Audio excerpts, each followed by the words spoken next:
Niimoodi, tere! Jälle mina, Maila müstilisest maailmast.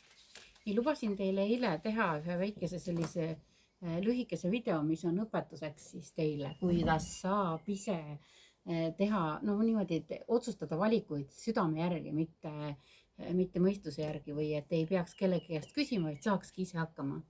Siis kunagi mingi 17-18 aastat tagasi ma selle meetodikese kanaldasin, sellepärast et tekkiski küsimus, et kuidas saab niimoodi teha. Ja siis mul tulid kohe kanaldusest need vastused, kuidas saab teha. Ja siis ma hakkasin proovima, tolleaegse sõbrannaga koos siis tegime ja vaatasime ja jumala täppi läks niimoodi. Ja nüüd ma olen siis kogu see aeg neid nippe kasutanud ja õpetanud teistele ka. Ja mõtlesin ka, et siis te ei pea minu vanadest videotest otsima, et kus kohas see õpetus on. Siis teengi kohe sellise lühivideo, mis on siis teile kohe võtta, kui on vaja, et panengi pealkirjaks siia, et kuidas teha valikuid. Väike õpetus, kuidas teha valikuid südame järgi. Nii, selleks siis võtate paberi, siis lõikate paberi keskelt lõikate pooleks, võib-olla oleneb, kui palju teil neid valikuid vaja on, et võib-olla te peate, kui on rohkem valikuid, siis peate rohkem pabereid lõikama, aga näidiseks ma praegust lõikan, siis mäletate, kui te kooli ajal oli ju need loosipakkide, tegime niimoodi, loosipakke valisime. Oot, ma vaatan, eks ma olen siin natuke laristanud, et ma pean selle tegema nii, et niimoodi, et võtate, lõikate endale paberilüpikud, nii nagu kunagi kooli ajal loosipakke tegite. Ja siis on niimoodi, et kirjutate väike tuul, oba. Nii, väikene tuul oli siin. Nii, peidame siia alla ära, siis ei lenda minema. Et kirjutate näiteks, kui on vaja teha ükskõik, oletame niimoodi, et kõikide asjade puhul saate teha valikuid. Kui teil on vaja reisile minna, näiteks tahate kuskile minna, ei tea täpselt, kus on, siis kirjutate paberi peale, iga paberi peale kirjutate, kirjutate näiteks mingi maa, eks ju. Ja kui on vaja teha tööalaseid valikuid või kui tahate valida elukohta, et kus kohas te ennast kõige paremini tunneksite. Või kui on vaja vallalistel, kellel on siis kandidaate rohkem, siis teil on vaja teha seda valikut, et keda te siis valite, siis ka kirjutate nimed paberi peale. Üks nimi, kaks nimi, no praegust teeme siis näiteks näiteks toome siis mingi näite. No toome näite siis niimoodi, et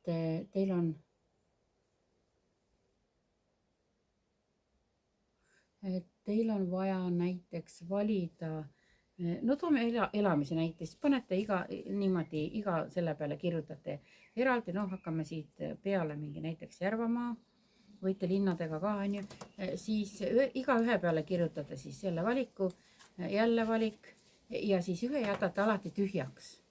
Üks leht jääb alati tühjaks, juhuks kui tuleb mingisugune pakkumine kuskilt midagi, mille peale te ise veel ei ole tulnud. Ja siis te voldite need paberikesed kokku täpselt nii, nagu te loosikesi tehti, siiamaani vist tehakse. Niimoodi, et panete, voldite need paberikesed siis kõik kokku ja hakkate niimoodi kohe, et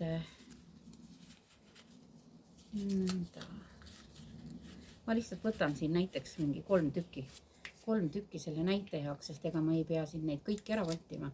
Aga teie kirjutate kõik oma valikud paberi peale, iga paberi peale erinev valik. Ja siis, kui teil on kõik ära kirjutatud, siis te võtate, segate need ära niimoodi, et te ei näe, te ei tea, kus midagi sees on.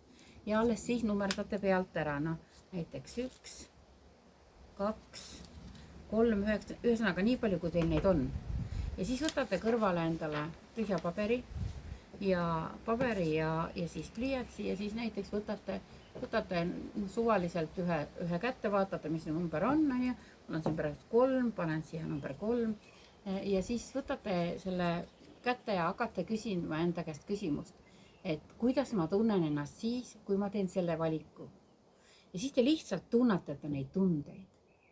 Tunnetate, kas on hea tunne, kas on halb tunne, kas hakkab näiteks süda kloppima või on natukene selline ärevus tekib, siis kirjutage, see tekib see tunne, tükk aega veel tunnetate ja sellepärast, et see tunne võib olla ka niimoodi, et alguses on üks tunne, pärast läheb, kui algus on natuke ärevust, et pärast läheb paremaks.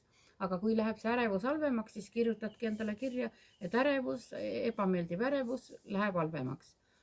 Nii, siis kui ära olete tunnetanud, panete kõrvale, võtate järgmise, näiteks number 2, eks ju. Jälle küsite jälle iseenda käest, kuidas ma tunnen ennast siis, kui ma teen selle valiku. Jälle hakkate tunnetama tundeid. Mis tunded on? Kõik tunded panete kirja ilusasti. Ja kui ei teki mingit tunnet, siis kirjutategi, tükk aega olete ära hoidnud, mitte mingit tunnet ei teki. Siis kirjutategi, et ei teki mingit tunnet. Panete kõrvale, võtate järgmise jälle, näiteks mul on siin number 1. Jälle, kuidas ma tunnen ennast siis, kui ma teen selle valiku.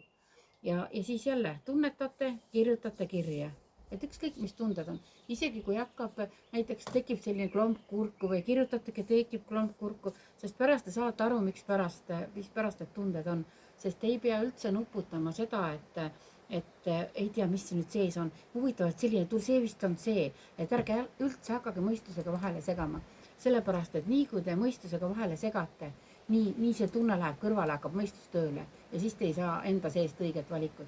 Ja kui te olete kõik need ära siis teinud, kõik ära ilusasti tunnetanud, siis hakkate vaatama, nii number 3 on ju, kirjutasin need tunded ja siis vaatate, et mis te seal siis, mis valik seal sees siis on. Mul on lihtsalt kriips on ju ja ma ei ole ka midagi tunnetanud, aga ma tavaliselt teen, kui mul on vaja mingisuguseid otsuseid langetada.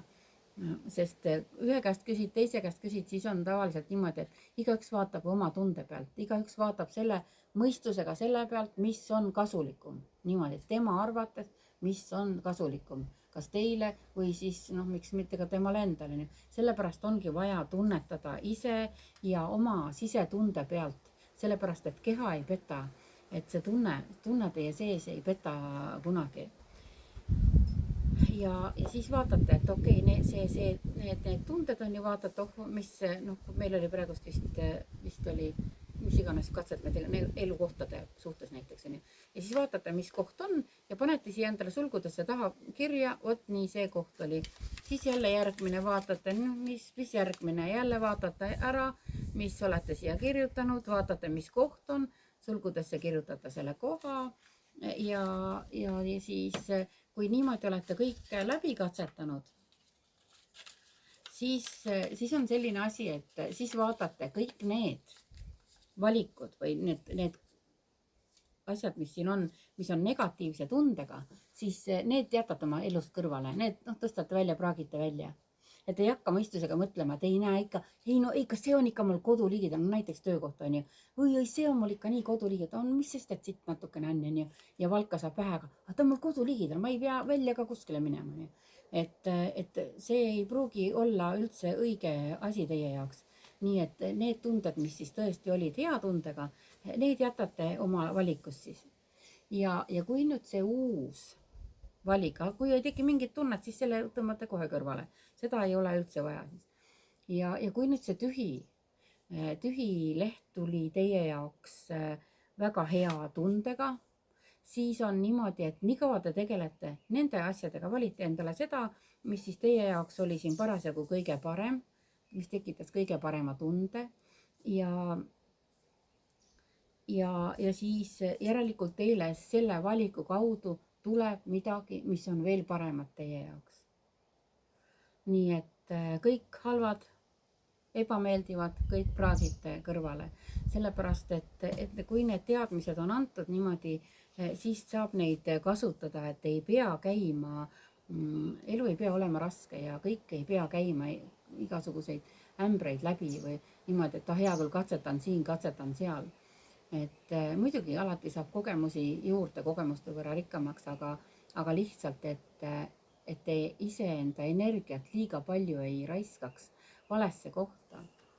Sellepärast, et praegusel ajal tuleb üpriski oma energiat hoida. Nii et vot niimoodi selline väikene väikene meetod teile siia. Et eile küll ei jõudnud, aga täna jõudsin ilusti ära teha. Nii, ja siis vaatame, mis me siis järgmisteks kordades. Kes juba teavad seda, siis võite siia alla kommenteerida ka, et kui olete kasutanud, et kuidas teil on see töötanud. Ja tavaliselt töötab ikka, lihtsalt mõistus, mõnedel mõistus võib tahta vahele segada. Aga kõik, kellele ma olen õpetanud, nendele kõigil on see süsteem väga hästi töötanud, see meetod. Ja siis ise kasutan seda meetodit täpselt samamoodi. Ja kunagi võib-olla, kui te olete rohkem niimoodi selle tunnetusega harjunud, siis te enam ei peagi ju harjutamine teeb meistriks, eks. Et siis te ei pea enam kirjutama paberi peale, vaid siis te lihtsalt mõtlete mingi valiku peale ja siis mõtletegi niimoodi nii, et kuidas ma ennast tunnen siis, kui ma teen selle valiku. Noh, küsimus jääb samaks. Ja siis te lihtsalt teete, niimoodi jälgite oma tundeid, sest mul on tihtipeale niimoodi, et ma enam ei kirjuta, vaid ma lihtsalt tunnetangi läbi. Tunnetan ühte kohta, vaatan, mis tunded on, tunnetan teist kohta, näiteks panen siis jälle, mis tunded on, et enam ei sega mõistus vahele. Aga see ongi see, et harjutamine teeb meistriks, sest algul hakkab kindlasti mõistus vahele segama.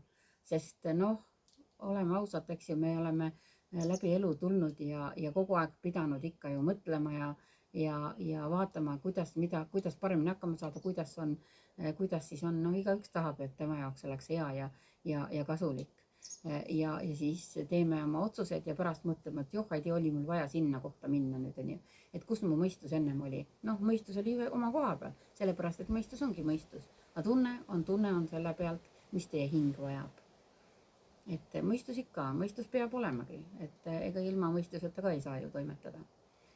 Aga selline meetodikene siis, nii et olge siis tublid ja toredad ja ilusat sellist kevade lõpu jätku. Et vaatame, kui tuleb mingisugune, ühesõnaga varsti saan ma tipi, siis ma teen ühe video ja kindlasti mingisuguse pööripäeva video teen ka teile siia. Niimoodi, ma isegi kirjutan endale. Pööripäeva video. Nii, viimane see salvestus, mis ma tegin, nende, mida toob juunikuu augustist kuni siis aasta lõpuni sündinutele, siis seal on jälle sain targemaks, seal on mingisugune hüüumärgikene, et see ei ole kahjuks kõikides maades nähtav. Sellepärast, et YouTube mulle seal kirjutas, mul käis teises toas tagataustaks käis mul Spotify, mul on ostetud tasuline Spotify, mitte niisama. Ja siis mul käis seal Pani Floydi muusika, sest mulle meeldib see. Ja siis YouTube kirjutas mulle niimoodi, et mul on mingi autoriõigustega värkidega seotud ja et ma ei, mingites maades on siis keelatud, ma ei tea isegi kas osaliselt, et andke mulle tagasisidet, kui te olete kuulanud või ma isegi võin ka kuulata läbi selle korra, et kas on kõikide jaoks kõik ilusasti olnud seal kuuldav ja lihtsalt mingites maades ei ole arvatavasti, aga näete, jälle sammukene targem niimoodi, et oled ostnud endale tasulise Spotify ja põhimõtteliselt kuulata ikka ei tohi või siis ei tohi sellel ajal salvestada, kui sa kuulad, et täitsa absurd minu arust. Aga jagage siia alla, kellel veel selliseid totakaid kogemusi on olnud. Nii et hiljem siis võivad need muusikad seal olla, et tuleb hakata vaikuses tegema oma ennustusi või siis tuleb ise trummi lüüa ja siis tõestada, et sa oled ikka ise seda trummi löönud seal, et minu arust on selline väga absurdne. Aga okei, nii et ilusaid valikute tegemisi teile ja olge mõnusad. Nii et tšau. Nii, kohe vaatame, kas töötab see väikene Hiina ime siin või ei tööta.